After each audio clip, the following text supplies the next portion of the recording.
Oh, what's going on? What's going on? About to hit up this gym, but before that, let me make a quick video. So, I guess Floyd made an interview, and he was talking about how Devin Haney should take on Shakur. That's a fight that they should be focused on, and it's kind of funny because I had a lot go busy with a lot of stuff right now, recently. And I was actually going to put out a video, which I'm actually going to do now, about why aren't those two talking about fighting each other? And it's kind of talking about, which fights are the biggest fights that Devin Haney can make. Because if you're going through my history, I'm consistent. I don't, with whoever it is, when it came to, if you're when you were signed to Eddie Hearn, I understood, hey, this is how Eddie Hearn works. So when you're talking about, oh, this fight being made, I'm like, no, that's not how Eddie Hearn works. It doesn't matter who it was, whether it was Devin Haney, whether it was Tevin Farmer, whether it was Demetrius Andres, whatever it is. I kept the same mindset when it came to Eddie Hearn. So when it comes to Top Rank, it's the same thing. Once you're signed to Top Rank, pretty much when it comes to big master fights, they're not doing that, with other organizations. Those big type of fights, they're just not doing it. They're keeping everything in-house, especially when they believe that it could be a 50-50 fight where their fighter could lose. The only exceptions to that was with Tyson Fury. But when they got Tyson Fury, they literally got Tyson Fury for the Wilder fight because they saw what the Wilder fight, the first fight, did, and they wanted to get a piece of that action. So they literally signed him to have a piece of the action and when it came to that particular fight. That's why he was signed. But everybody else, like you saw, when it was with Terrence Crawford, I said it, it's not happening. He's not fighting any of the top guys. He'll fight the lower tier guys. Yeah, Bob Arum is cool with that. He'll let that happen. But when it comes to fighting the main guys, he's not letting any fight happen where he believes Terrence Crawford could lose. It's not happening. That never changed until pretty much it was the end and Terrence Crawford was leaving. Regardless, there was no way out of it. That's when they tried to see if they could put a hiccup in there by having him fight Sean Porter, and they offered Sean Porter, and Sean Porter got paid $4 million up front, when before the most they were going to pay was $1 million. And you see Terrence Crawford right now suing them because supposedly they didn't push him, promote him right. They weren't giving him the big fights, and because they didn't get him the Earl Spence fight. That's how Top Rank works. Devin Haney just spent God knows how long not being able to get any big fights because he wasn't with Top Rank. And Top Rank kept him away from all their guys. Then he signs with them, and now all of a sudden, all these guys are available to him. The same guys that are, quote, scared of him and this and that, all of a sudden they're all available to him. So he's just went through this. So he understands exactly how Top Rank works. That's why when he talks about fighting Gervonta Tank Davis, I personally say it's disingenuous from him and his father. It's bullshit because you know how Top Rank works. You know how they do things. Okay, so they're not doing that bout. They have you under contract for 3 fights. They're not giving Tank that. They're not going to invest heavy amounts of money for Tank to come over to Top Rank, to on ESPN, for Devin Haney to fight him, just so they can get 25% of the purse. So they can get their cut out of the. We're going to give you all this money, so you can make all this money off of us, and then our fighter at best is going to get 25%, and then we got to get our cut out of that. Or we're going to let you go, our fighter. We just signed the 3 fights that we have all this vested in, that has all these belts that are ours. We're going to send you over to PBC to take on this guy where you could, regardless if you think he can win or not, the possibility is there of him getting flatlined. And then he comes back with absolutely nothing. And we also get, at best, 25%. Because that's what's going to happen. This is not a situation where Tank needs to go there to get a payday. Tank just did $5 million gate, 300,000 plus pay-per-views. He's doing Earl Spence numbers right now. The fight before that, $3.7 million gate. The fight before that, $4.5 million gate. The fight before that, $1.7 million gate. Over the last 4 fights, he's generated over $100 million. His fights have generated over $100 million, gate and pay-per-view alone, not even including all the other stuff. So they don't need you. So the type of thing where it's like, hey, you want this fight? Cool. You're going to have to do this in order to make that happen. So for what would need to happen for those two to fight, it's just not happening. Top Rank is not going to do that. He's going to have to fight Kambosos next because he has a rematch clause, and that's just what it is. And after that, he's going to fight a Top Rank fighter. He's probably going to fight Lomachenko. But then the question comes to bear, though. Why is it that you keep talking about Gervonta Tank Davis all the time when you have all these fights that are available to you, that are at your fingertips now? Yet the only person you ever talk about is Tank. I haven't heard him one time talking about fighting Shakur Stevenson. And Shakur Stevenson, he's a person who supposedly wanted to fight, hey, Toe Kambosos, put my name in the hat. Because he wanted to come up to fight Kambosos for Undisputed. Put my name in the hat and somebody you can fight. Well, okay, Devin Haney has all 4 belts now, right? And he's at top rank. And you're at top rank. And now you're talking about fighting Gervonta Tank Davis, who's over there at PBC. Why are both of y'all continuously talking about top rank, or about Gervonta Tank Davis, and not about each other? Because when it comes to Shakur Stevenson, Devin Haney has supposedly something that he wants, which is those 4 belts. He can literally go up and get an undisputed bout against Devin Haney and become the undisputed champion at 135 pounds right now, since supposedly Devin can get out of his rematch. So that'll be a bigger match, you know. And after that's done, whatever, Devin Haney has the option where he can move up and he can take on Josh Taylor. That's a huge fight. An undisputed fighter, basically, even though Josh Taylor dropped 2 of his belt, it's undisputed against undisputed. Or he could move up. He could get that vacant belt that Taylor just vacated right now. You know, Ramirez is fighting whoever the hell he's fighting for the other WBC belt. But he could get that belt. After fighting that belt, he can go ahead and fight Josh Taylor. After fighting Josh Taylor, he can fight for undisputed against a Ramirez, whoever the hell he's fighting winner. And he could become undisputed in 2 weight classes within a 12-month period. By this time next year, he could be undisputed. That's another route he can take, since because he can supposedly drop the belts and then move on to another fight. That's something else he can do. He has a lot of options that are available to him, you know, that have nothing to do with Gervonta Tank Davis whatsoever. Nothing to do with him. That are realistic, that are actually at his fingertips.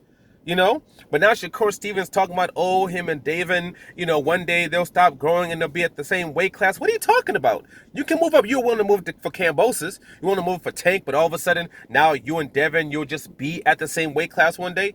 No, how about you be at the same weight class now? All this tank. More, me personally, I see top rank bullish, like they always do, attaching their names to somebody that they have no intentions of fighting.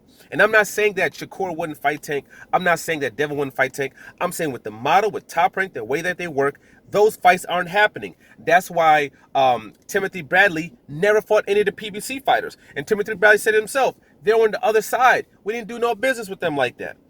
You know, that's what he said. Manny Pacquiao, supposedly they wanted Adrian Broner fight they're talking about. They're talking about a Danny Garcia fight. Those never happened. He never fought any of those PBC guys until he left Top Rank. Once he left with Top Rank, Adrian Broner happens, Keith Thurman happens, and then Earl Spence was going to happen, but Ugas happened. Then he fought back-to-back PBC fighters. Then they happened, you know? So, you know, and Devin Haney couldn't get Ish. You know how you flip it the other way. Then all of a sudden, boom, those fights happen. It looks as if right now the Earl Spence fight, Earl Spence versus Terrence Crawford might happen. If that goes down, if Terrence Crawford was still signed at Top Rank, there'd be 0 chance of that fight happening. It wouldn't happen.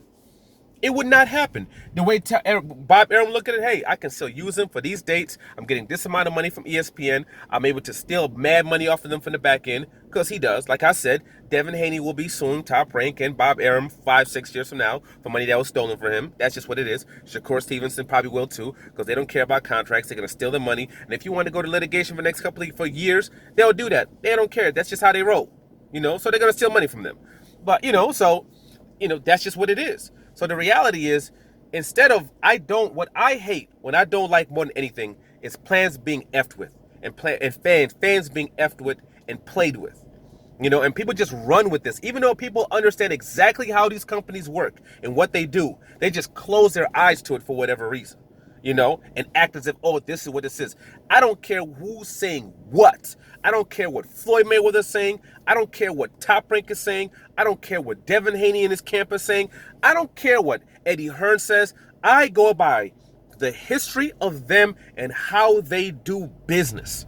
That's what I go by, period. I don't care about people saying, oh, I want the fight. That's why when it came to Tevin Farmer, I said, Tank isn't fighting Tevin Farmer. It's not happening, because Eddie Hearn's not going to let it happen. And as soon as Tevin Farmer's contract was done, and he could go over to with the zone, and he could go over to fight Gervonta Tank Davis, and he gets offered $2 million to do the fight. What do? They say no. They say, oh, that's not even a starting point. And the fight doesn't happen. When it came to Deontay Wilder versus against Anthony Joshua and all that BS, turning down $80 million. When Wilder agreed to $12 million flat fee, saying, I'll come fight for flat fee, them even walking away from that.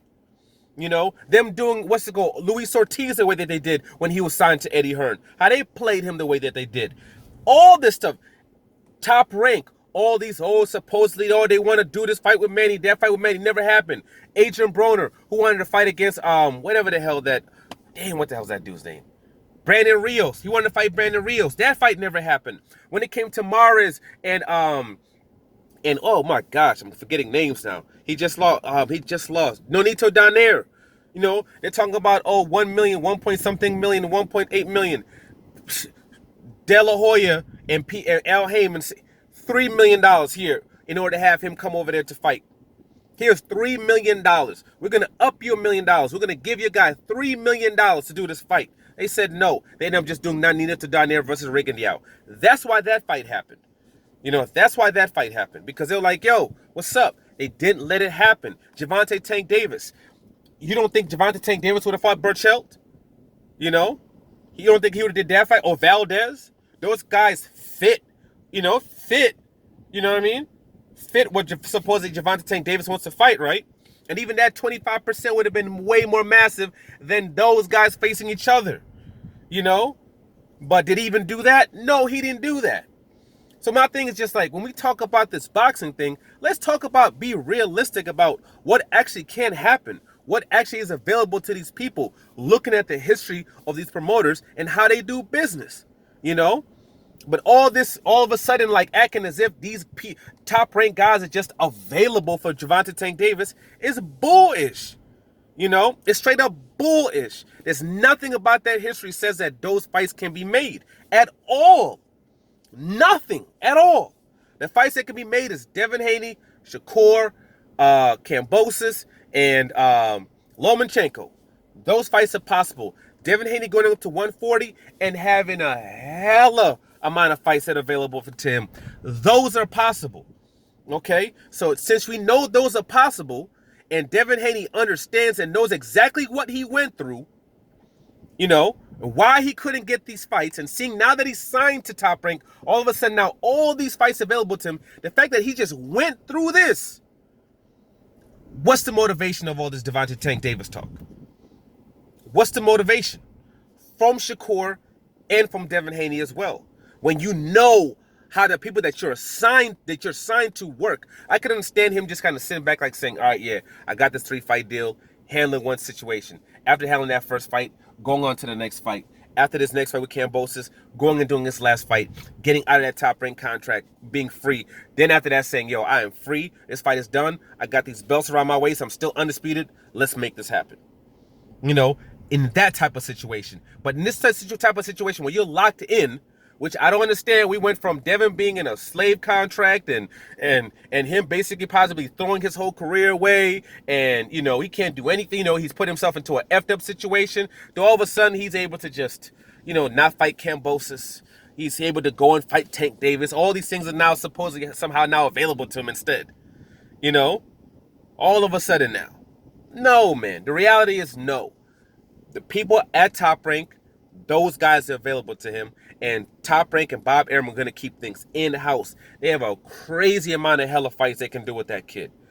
There's a ridiculous amount of fights they can do with that kid. And he's capable of winning most of, if not all of them.